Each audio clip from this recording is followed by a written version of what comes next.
Hello, welcome back to the Spiritual Polyglot. I'm very excited by introducing you to today's guest. It is Angèle Pretot. He is a French speaker, it's a native French speaker, and teaches English speakers, predominantly like native English, like Anglophones, how to speak French. Super interested to talk to Angel today because I know he's also into some spiritual stuff, and we're gonna be getting into that a little bit. But yeah, just introduce yourself if you could, my friend. Where is it you're living at the moment? I know you're not in France, right? Yeah, well, thank you for having me, Patrick. I'm so excited to be on the Spiritual Polyglot.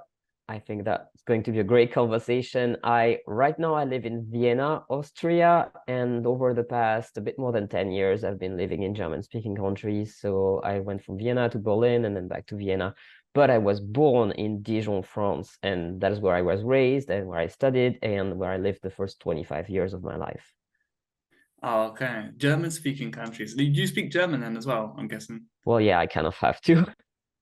Yeah, okay. You're forced to. They don't speak much English then in I Austria. mean, I enjoyed learning German originally, but then, life happens. And after 10 years of having to deal with German in situations where it's not always the best enjoyable situation, it kind of weighs on you. So that's why I make this joke about German, but there's nothing wrong with the language itself. It's fine. I speak it, no problem. Yeah, and I you. do speak more English than German, though, in my daily life, because, like you said, I work with English speakers. Yeah, you work with English speakers all online, is it, or do you do some things in? No, everything is online. Yeah, yeah, it's the way of the world, isn't it? Me too. I just do everything online now. It's comfortable. You can access a lot more Yes. people. I think after the pandemic, there really has been a shift. So I was already working online since 2016. I work exclusively online. So that was way before the pandemic. So I guess I was ahead of the curve, but now people actually understand that you do that. And before the pandemic, I was telling people that I do that. And they were like, what? You make money with that? Pay my rent, can't complain. That's great. Yeah. And you call yourself the French coach. Yes. What is the difference for you then between a coach and a teacher? Because this is something I also like talk about. I don't feel super comfortable calling myself a teacher because from my standpoint, I'm very different to the teachers I had at school, and the experiences my Right. learners have is very, very different from the experiences they had at school. What's the difference for you? Like, why do you call yourself a coach, not a teacher? Yeah, that's a great question. I've had someone attack me on YouTube being like, "Hey, what's the difference between a coach and a teacher other than the fact that the teacher has a degree and the coach does not?" And I was like, well, there are a lot of differences. In fact, I have a 1 hour lecture on YouTube just answering that question if you want. And what you mentioned is not that one of those because I have a master's degree. I was a French teacher before I was a coach. And for me, it's sort of an evolution of it. But really, to tell it very shortly, the teacher is mostly focused on the subject.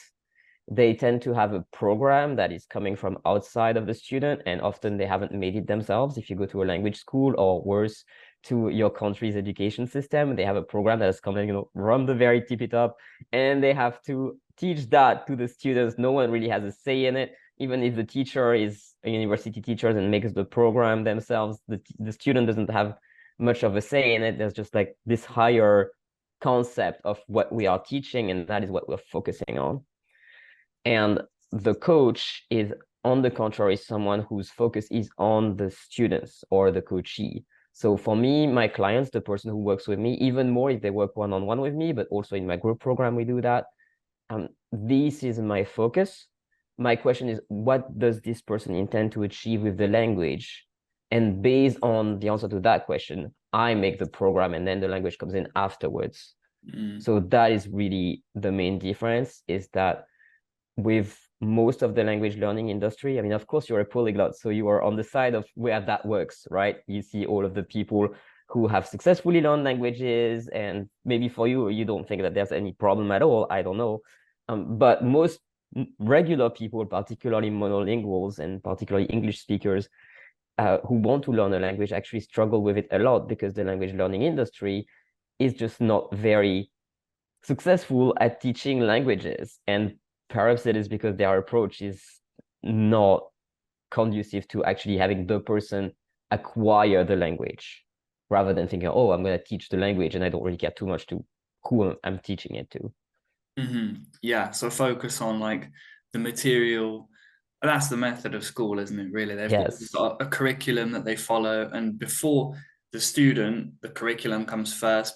The Yeah. score of the student comes first before the student's well-being, or even learning like the language properly. That's definitely what my experience was like at school. Yeah, They couldn't absolutely. care less about what the student turned out to be on the other side, as long as the marks were good, And if the marks Right. weren't good, you quickly got shifted to one side. Because it's your fault, right? If the marks aren't good, it's never the teacher or the system that is in the wrong. It is always you. And by the time you become an adult and you try to get on with your life, you have acquired a lot of limiting belief and damage and sometimes trauma coming from that system who, was supposed to foster you and help you grow, but maybe it happened in some ways, but in many ways it's lacking a lot.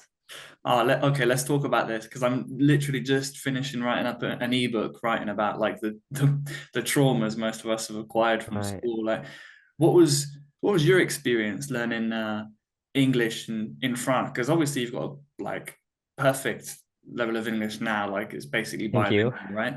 Yeah, I'd say high like C1, C2 kind of level. You speak very, very proficiently. What was learning English like for you, like in school?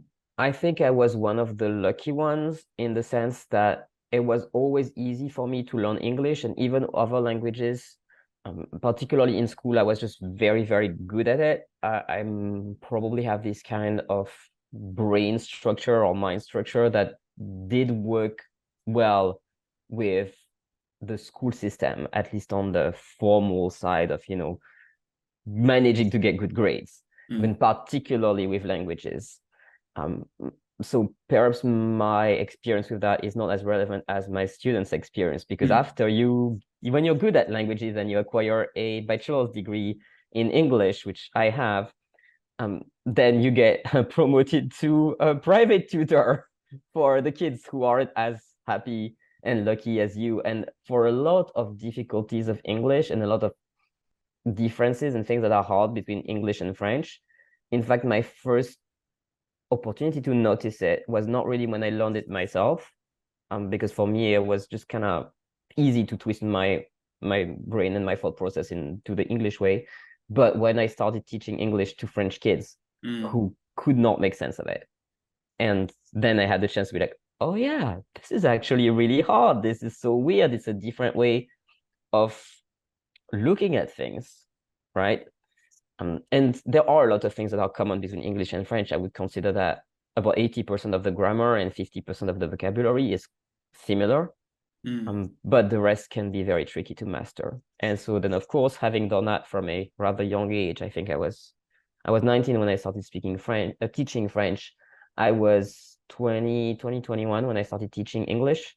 Mm. So that primed me for later being able to teach English speakers French, because I understand both ways of how it's not the same, basically. Mm. Yeah, of course. What do you find your English speaking students struggle with most with the French language? Is it verbs? Because, like you said, there's a lot of vocabulary that's very similar in French and English. I guess when you guys invaded us like a few hundred years ago, whatever it Sorry was, about that. I'm still bitter about that. You're still bitter Yeah, since yeah, the still 11th upset century. about That's bad. that. um, what do you think? What do people struggle with most from your perspective? Is it the verbs? Um, Is it the grammar? there are a few things that are really not easy. The verbs is one of them, particularly the tenses of the past.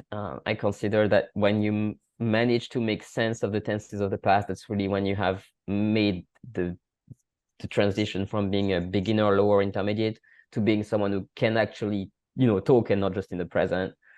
So that's one thing, because that's also like verbs and grammar together. Mm. Word order can be really tricky in some ways. Word order is like 90% similar to English, but the 10% that is not similar, man, that throws you a curveball every time. So yeah, the verbs, the word order. There is this thing with the what are they called? Possessive adjectives. So my, your, his, her.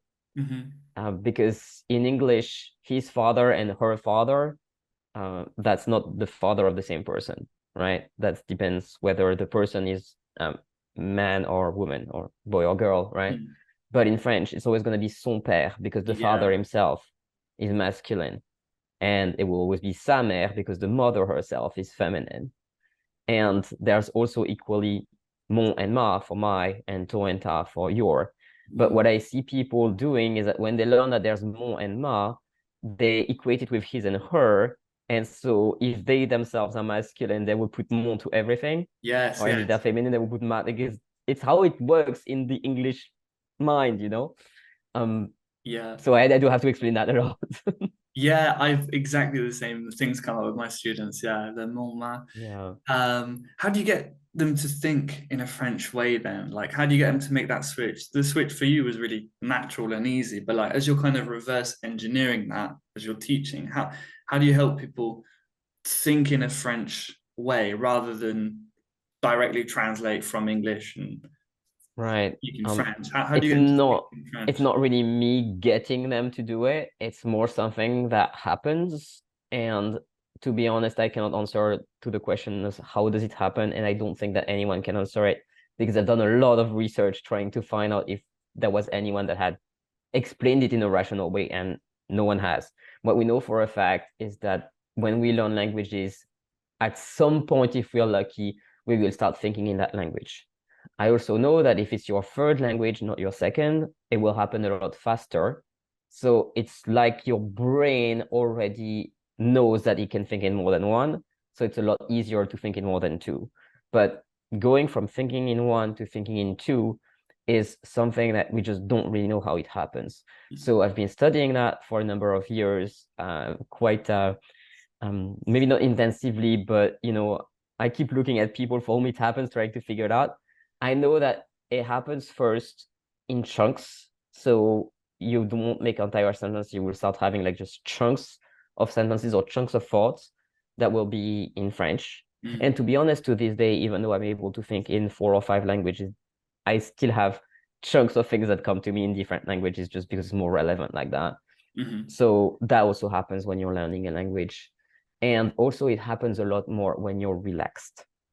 So that is part of the reason why it's very important to do what I call your daily French bath. So it's the immersion practice. I don't know if you're familiar. I have my 4 steps method, which is selection, activation, immersion, and safe practice. So step 3 is immersion. Really, the bottom line is that you have to have some French around you every day as much as you can, and at least some minutes every day. It doesn't matter if you're not listening, if you're driving, if you're working out, if you're cleaning, if you're doing whatever at the same time, as long as it doesn't require your brain to be completely focused in yeah. English, right?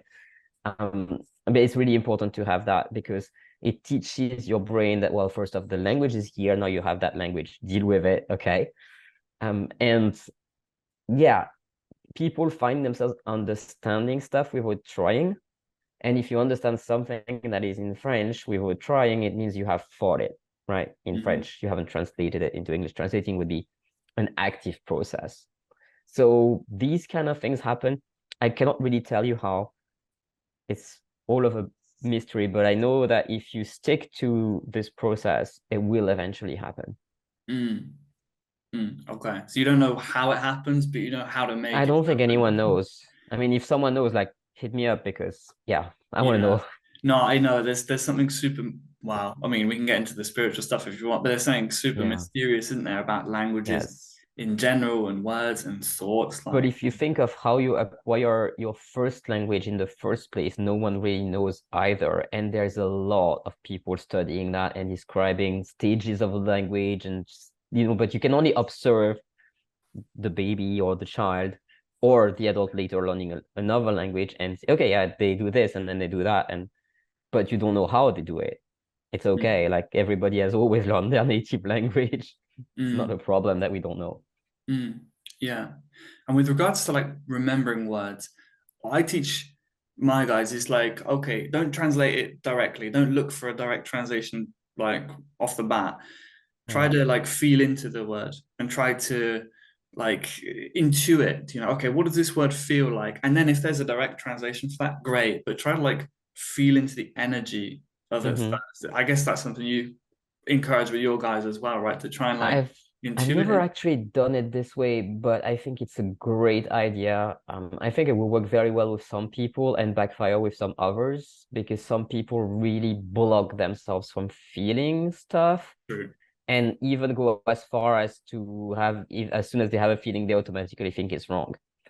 I mean, that of course comes from the trauma we had from, Mm, childhood and schools and stuff, being told that we're wrong all the time. yeah.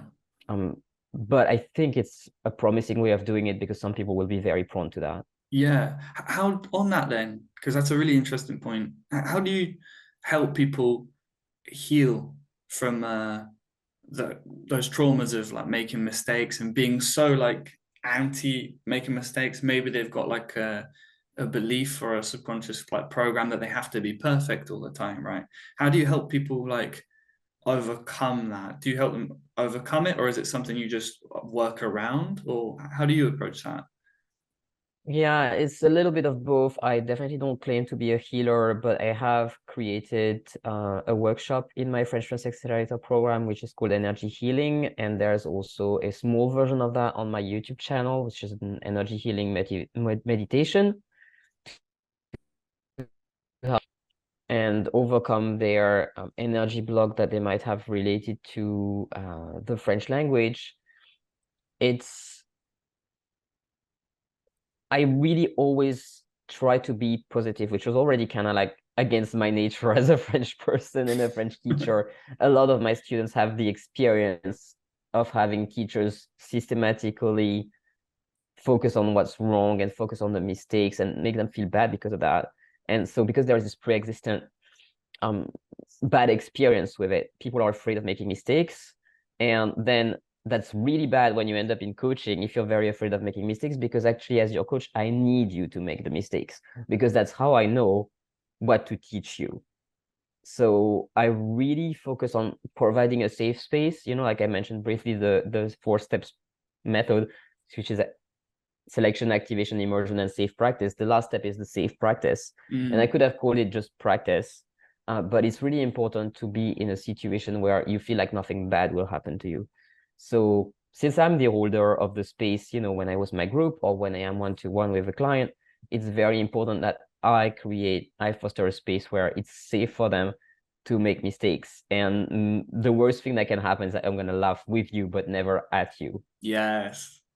Yeah. And that is the opposite kind of environment we were taught languages in at school, right? It was very Absolutely. like high pressure, all your peers around you, like, and it was like a lose-lose situation at school. Because That's if the you, worst environment you can think of. Like, come on. yeah, I 100% agree. Like, it's a lose-lose situation when you're at school because you say it wrong, people laugh at you. Oh, you said bonjour, like you said it with such an English accent. Da, da, da. You say bonjour, and it's, oh my God, who do you think you Just are? so Do you know, snobbish. saying Yeah. bonjour, croissant, like start yourself up yourself. It's such an unsafe environment. We learn very Yeah. quickly to like be stumm, say nothing. Yeah. How do you, apart from obviously your kind of energy, and I can feel it speaking to you, your general presence is very like open, warm, like how would you say that teachers now or coaches listening, how can they help create like that safe environment for their students? Is there anything other than just their general presence or energy? Yeah. One thing that I think is important to understand for teachers, which probably took me too long to understand, so I'm happy to share it. Um, you cannot successfully teach everyone with the same method, and it's okay to narrow down who you help so as to make your field smaller so that you can be extremely competent at it. So, for example, I am a French learning coach for English speakers. Mm. Not everyone I taught in my life was an English speaker. In fact, through living in German-speaking countries, I have taught a lot of German speakers. I have also taught people from other countries because when I was in France, I had a lot of students from everywhere. And for me, I've noticed that it is more comfortable even for myself to be able to teach English speakers only, because the way that I teach is by relating French to English and really using a lot of like, bridges and hacks and like different ways that English speakers can use to learn French. So that's the way of narrowing the field that works for me. If they had another native language, or if they had another main language and they wouldn't be speaking English, it would be a lot harder for me to help them, because maybe not most, but a lot of the shortcuts that I know would just not work. So it's okay to allow yourself to find out what are the best students for you. Maybe it's a particular gender, profession, where they're from, whatever it is. There will be people that will be easier for you to help, and it's okay to focus on those, because then you become very, very competent, and you might even become like the best in your particular specific area. Like, I don't think there's anyone in the world, and I'm sorry if that sounds pretentious, who's as good as I am at taking someone who's an adult, an English speaker, and has a particular goal typically related to their profession, or, as their profession as part of their goal, and wants to learn French and has, the means to pay for a coach. That person, I don't think that in the world there's another person that's better at helping them than me. Why? Because I specialize in helping them, but in particular. Yeah. So niche down basically is what you're saying. Like niche down and get very good at what you love doing. That's an Yeah, important thing as well, isn't it? When did you discover absolutely. that you like loved teaching English speakers in particular? Was Sorry, can you repeat the question? Yeah, was there a point you realized that oh, I love teaching English speakers in particular? Yes, that was when I started my online business. That must have been around 2015 or 2016. 2016 is when I went into it full time, but already before that, I was teaching online a little bit, even though I had a job. Um, because I was teaching at the time on platforms like italki, I had a lot of students that came from a lot of different places. And because I was speaking German, I also had quite a few German students. And also prior to that, I had taught in classes in actual, schools in Austria, and teaching to German speakers. But I did notice that for me, it was a lot easier to teach English speakers, because my English is infinitely better than my German. I know the English grammar practically inside out. If you ask me an English grammar question, I can probably answer it. If you ask me a German grammar question, I don't know, you could get lucky, but don't push your luck. So I know their language much better, and I think that's ultimately the reason, is because I have a bachelor's in English literature. I have, a mere B2 in German, and that's what makes the difference. I mean, B2 is quite high level, though. Not as high as my English. No, that's probably true. On that, like the A1, A2, B1, B2, does that kind of enter your like coaching room with your clients? Do they come with you with goals like that, or is it something you kind of use as a guideline but wouldn't fixate on or like obsess over? Because it's some for me personally, I kind of thought it's useful if you want to go and study somewhere and you've got to like pass an exam or whatever. But aside from that, I mean, do you use those levels? Do you rate that system? No, I really don't. I don't use it unless they bring it up. Mm, Because also, one thing to know about this system is that it's the European system. mm, Now, a lot of countries outside of Europe, like such as in Asia, etc., have started using it. So it has bled out of the European system, but a lot of people, for example, in the US, just don't really know it. The people who are not into languages, uh, so focused on languages like we are, don't really know it. And if they do know it, they don't really know what it means. Like for me, because I have a master's degree in teaching French that is from a French university that is part of Europe, I had it drilled in me. I know it intimately. If you tell me A1, A2, I know exactly what that means. But my clients, they don't, and frankly, they don't need to. Now, it does happen sometimes that they will even come on the first call before they even hire me, saying, "Oh, I want to take the B2 degree or the C1 or the A2 or whatever that is." And so if that is what they want to do, then of course I will use that, and I will grade them according to the scale so that they know when they've reached it. And I will even use those exams, like previous mock exams or like exams that have been given in the past, to make them practice, but that's really only if they bring it up. mm. Okay, okay. So it's not something you would use unless they kind of bring it up and say. I've got an exam, I need to study this, then you're like, okay, now it's relevant. But Yes, before that, I I have a completely different system of evaluating students, which if you let me grab it, I yeah, can yeah, I can sure. show you what it's like. Yeah, it'd be interesting Um, to see. since we are recording the video as well, right? So I make this thing is for every one-to-one clients I have, I make one of these, Okay. and it's also what I based my group program, the beginning of my group program on. So it's always 3 pages. I call it the roadmap to fluency. Hmm. And the most important page is this one. That's the second page. So the content is personal for each person, but basically this is a list of tasks to speak in CFR language. It's a list of things they want to be doing with the language, Hmm. like book a hotel, or like report problem in a hotel, or give a conference, or you know watch a conference or whatever.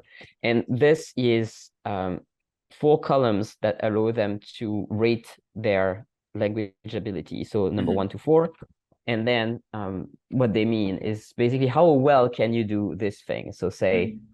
give a conference about thermodynamics because say it's your thing. How well can you do it? Number 1, not at all. I have no idea how to do that. Like I can't even start. Number 2 is I can try. I would suck, but at least I can get started. Hmm. Number 3 is I can do it, but it's quite uncomfortable. And number 4, I can do it easily, no problem at all. Nice. I like that. Right. Yeah, the issue I found with it is that most people, even if they're super fluent, will never say that they can do it easily. Sometimes I have to cross it for them. But it's every language learner's issue, right? I do that too. Like I always minimize my language capacities. Like I think we will do that. Yeah, I mean, it's kind of hard not to. It's a very humbling thing, isn't it? Like learning a language. Yeah. And I was going to ask you what is fluency then? Like, at what point do you personally say, oh, I'm fluent in this language? Fluency is this. It's the colon for here. You So it's use that. when, yeah, everything that you want to be doing in the language, you can do it no problem. You don't have to think about it. That is fluency. If Hmm. you can go out or like go online and do whatever you need to do and never have to like wonder about anything, that's fluency. Okay. It's kind of like a feeling of the language. It's like currently you and I are speaking English. We're not thinking of the details of how we're going to conjugate our verb or whatnot. We're fluent. Okay. So fluency is not equal to perfection then. I mean, that's not a thing. No one is perfect in any language.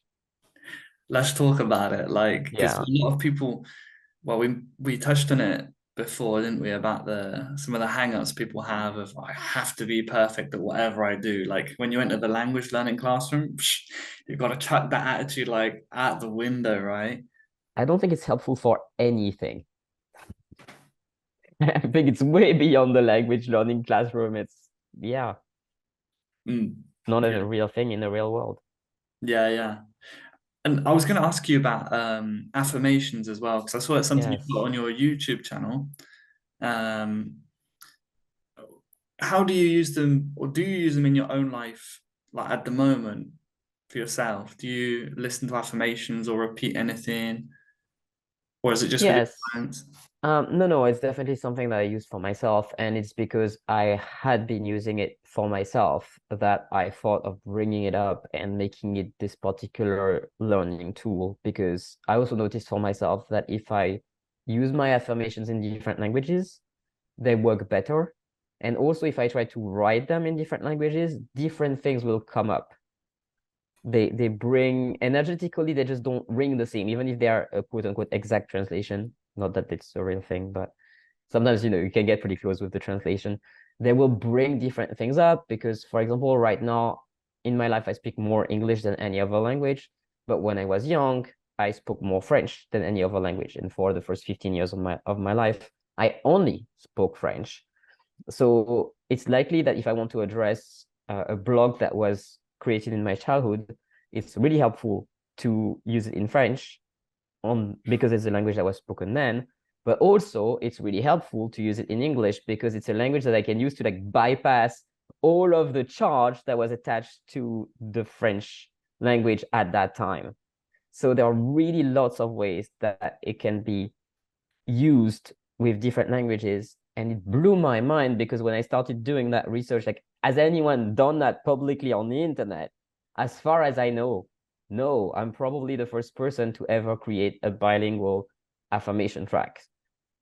Why? It's weird, right? Yeah, and that's something, as you're saying it then, it's like something that's so obvious, but I'd never realized that either. Like, oh, of course, yeah, of course. If Mm-hmm. you've been through some kind of like trauma or whatever, saying an affirmation in your native language, there might still be too much charge to that, you know. Yes. Say it in a different language, it's got like a new kind of a new feel to it, you know, the same, like maybe the same words, but without that emotional like charge with the Right. language brings with it. That is so interesting, man. As you were And saying, the I was like, oh God, I should try this, you know, I should and test the this other out. advantage of doing that on the other side of it is that if you're doing it with a language that you don't know too well just yet, you can learn it. It's two birds with one stone, isn't it, really? Like, Yeah, yeah, that's that's good. perfect. That's perfect.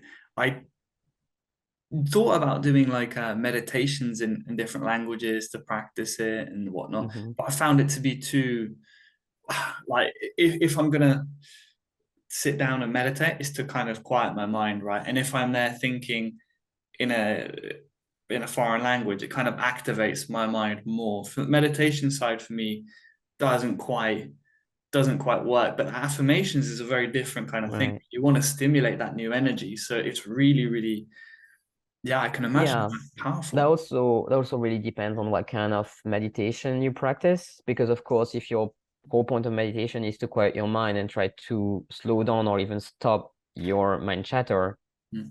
that's not working. Of course, you're gonna add some more. Yeah. But there are a lot of different meditation techniques where it's not so much focus about that. You have more active meditations and so on. And a thing that I tend to do for myself is to use guided meditation tracks as a recreational practice. So sometimes I was, find a track that's made by someone that I like or for a particular topic that I want to like think about or just as recreation. Like, for example, I know you want to ask me about quantum jumping. Quantum jumping is something that I started doing as completely recreational practice. And so if you're doing that and if it's your recreation anyway, you might as well do it in different languages because why not?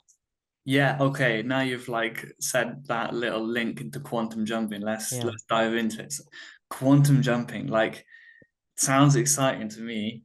I know about quantum mechanics, quantum physics, and I kind I of don't think connect that's to it. related. I think quantum jumping is a good branding element, but I don't think it's related to quantum mechanics or anything. Okay, well, tell us about it. What is quantum jumping then? So originally, it's easier to understand, and I didn't know that when I first discovered it, but it's easier to understand it if you start from the Silva method, which is a meditation, self-hypnosis method that was created by a man called Jose Silva in the US, I don't know, in the 20th century, sometime like that, in the middle of the 20th century. And there are lots of books about it. You can look it up. It's super interesting. And then Bert Goldman, because then that Silva method became quite famous, and so Jose Silva started to train other people to be able to teach the method as well. And then it became more famous recently because of Mind Valley. But before that happened, one of those people that Jose Silva was training was called Bert Goldman. And Bert Goldman is the creator of quantum jumping. So he took the Silva method and he put a sort of a spin on it. And he created the method that he calls quantum jumping, which I find is easier to access because if you want to use the Silva method, you basically have to go through the whole training. So, you can have an audio program or you can go do it in person or stuff. But it's like a 2 days worth of practicing before you're able to use it. But quantum jumping, as created by Bert Coleman, builds upon the Silva method and allows you to use it just by starting the track. And the idea is that it's an idea that some physicists have, I guess that's the link with quantum physics, is that there are an infinity of universe. So we live in one universe, but there are an infinity of universe. And the idea in quantum jumping postulates that in those universes, you also have a twin self. So it's there's you, but you're very slightly different or very different, but you have a difference, okay? And so you kind of have to go along with the idea, right? Um, the idea is that by going in the lower level of your mind, by meditating and going into the theta level, you're able to find a doorway and go visit that universe who has that particular self that you have decided to visit. Say, for example, one of your twin selves who actually speaks French already. And that was not in the original method that Bert Goldman created. He had the one who's very rich, the one who's very healthy, the one who has the job you want, the one who's even has one who's like the one who's great at feng shui, because why not? There's a lot in his method, but there's not the one who speaks another language. So I was like, I could make it. And so I made it. So it's on my YouTube channel now. So if you want to experience quantum jumping and you don't speak French just yet, or not as much as you want, you can use that track and jump to a universe, meet the person, which is you, who already speaks French, and then you can merge with them to bring some of their ability back into the real world. And so Bert Goldman was explaining that, and he was saying, yeah, you kind of have to believe in it, but even if you don't believe in it, worst case scenario, it's recreational. And I think that's where I originally adopted the idea that, oh yeah, like, worst case scenario, it's just a recreation. And then I started using meditation tracks as just recreational practice, because maybe they do something, maybe they don't, but who cares? It's recreation. They Yeah. do things. Yeah. I mean, They actually do. yeah, they do. Yeah. Wow. I'm excited about trying that myself. Yeah. I kind of tell my guys, okay, you've got to every day like visualize yourself having that conversation. And I guess what you're speaking to there with the quantum jumping is like a deeper version of that, right? You're kind of going Yes. down into your subconscious mind, getting the brainwaves Yeah. like a theta state, you'd say, like a Yes. yeah, like slowing the brainwaves down, getting into your subconscious mind, and then really the visualization process is a lot more powerful then because you're almost, Right. if you get good at it, you're in like a dream-like state, right? Imagining yourself going and Yes. speaking. The thing is, So if you visualize, you still have a distance between you and what you're visualizing. There are quite a few actually techniques of the Silva method that require to have a mental screen and visualizing thing. But then there are methods like quantum jumping that are more that have realized, okay, if you're visualizing, you still have a distance between you and the thing. Like you can see it, but you're not quite it. So the quantum jumping method allows you to, okay, like you first to see it, then you merge with it. Okay. So Wow. it's like deleting that distance that you still have Yeah, when you yeah. visualize. It's next level visualization, really. Yeah, That it's next level. it's no longer visualization, it's like beingization. Yeah. Oh wow. I'm excited to try that. We're definitely going to be linking like I would link that video specifically down below because I think that'd be super useful for Yes. people to get in touch with. Even if you're not learning a language, I have a few people kind of from my spiritual community that will listen to this podcast because they like the etymology and things I do. Yes. I, Um, I actually have two videos for quantum jumping on my YouTube channel. One is meeting with your French self and merging with them and having like the sort of vibe of your French self. The yeah. second one I made specifically for thinking in French because I thought, oh, maybe that can actually help the people who are at the beginning where like they're thinking a few words but not quite having the whole thought. So I thought I would try that, and some people say it works, so you can try it for yourself. Basically, you meet yourself who is currently speaking in thinking in French, and you merge with them. And at the moment that you merge with them, the track is in French too. Oh, that is great. Okay, That's next level. That I can't wait to try so that. now the track is in French, and That's so everything's good. in French until the end. Wow, man, that's so good. That is so good. That's great. Yeah, I have not heard of anything like that. It's extremely unique, Mm-hmm. definitely in the language learning Right. world. There aren't many people who are open to that kind of thing. Well, I'm hoping there are, that's why I started this podcast because I wanted to have Yes. conversations with people such as yourself, who kind of try to merge the two worlds. Mm-hmm. Just because for me, learning French actually kind of led me into having a bit of a spiritual realization, or at least this one of, Right. oh, okay, I'm not my thoughts, this French person is a character that I've just like Yes. created. And then maybe, just maybe, like the English person I've created is also a character, do you know? And kind of from Right. there you ask deeper questions. Well, who the hell am I then, do you know? Yeah, there's definitely a point to be made that learning another language, especially if you learn it to the point that you can have some form of reasoning in that language, will be a spiritual experience in the sense that you start having different thoughts, like not just thinking something else, but thoughts that are of a different nature. And so, of course, then you gain more distance from your thoughts because if you can think completely differently in French or in English or in whatever language it is that you're thinking in, then you're not those thoughts for real because you're still you, even, so yeah, big Yeah. spiritual experience. I'm sure it's not just you and me. There are many more people who have had this realization. I hope so, man. I hope so. And I hope they want to come on, like, talk about it because it's been so enlightening for me talking to you today, having this conversation. It's been great. Like, the last kind of question I wanted to finish up on, and that's a big one, and you can answer it on whatever like level of depth you want, is what's the meaning of life, or like at least this life, the one we're kind of currently experiencing? Is there a Mhm. meaning to it, or I mean, I'll have to answer 42 because I don't make the rules. You have to say 42 to that question. I do think that there is a good point in that book where, like, if you ask a computer for the meaning of life, they'll give you a computer answer, mm, which is completely beside the point. And it's possible that if you ask a human about a spiritual question, which is about, you know, something beyond human, they will also answer beside the point. mm. So I don't really know. I'm just trying my best, doing the best I can.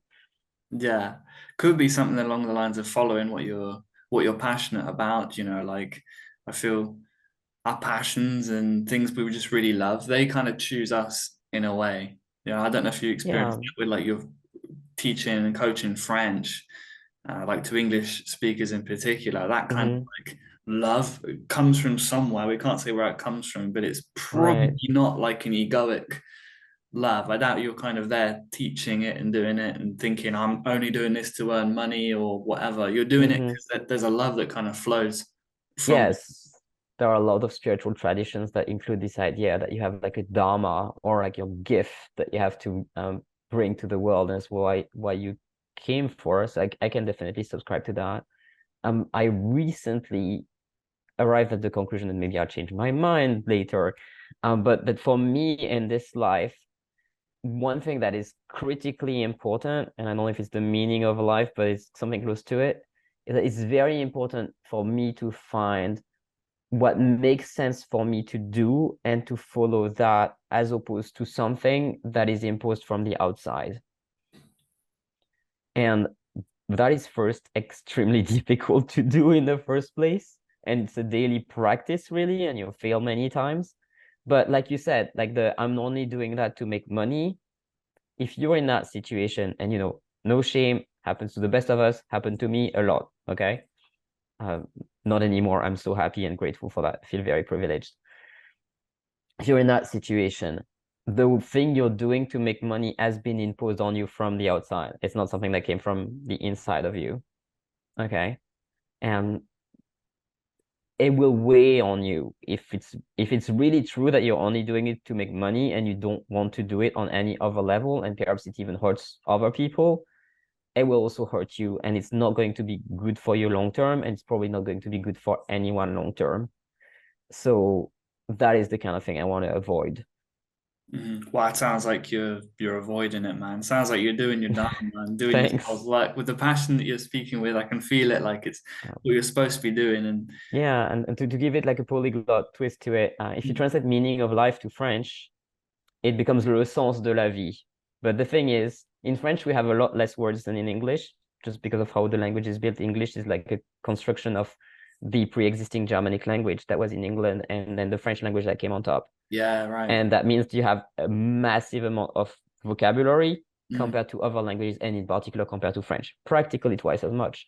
So in French, the meaning of life becomes le sens de la vie.